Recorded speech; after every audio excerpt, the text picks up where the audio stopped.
nilamon ng sunog. Oo, ito yung kahapon, no? Ang isa pong lumang gusali ng San Francisco High School.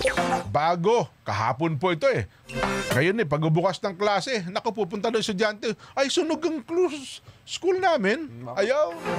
Ayon po sa Bureau of Fire Protection, Quezon City, ang 2-story building kabilang ang mga pader sa pagitan po ng bawat silid-aralan ay gawa sa kahoy, kaya mabilis ang pagkalat po ng apoy.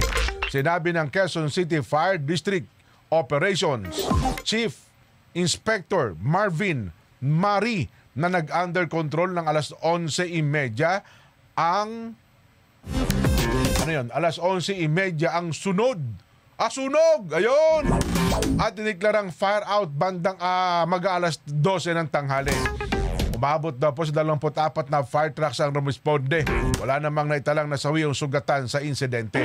Ayon po naman sa school administration, nasa 20 classroom ang napinsala ng sunog, kabilang pong faculty offices, library at conference hall. Nasa 8 classroom sa ikalawang palapag ang napinsala rin po ng sunog. Maliban dito, 400 student chairs, libo-libong mga libro at computer ang natupok. Ay nako, naabo. At umaabot daw po sa 3 milyong pisong halaga.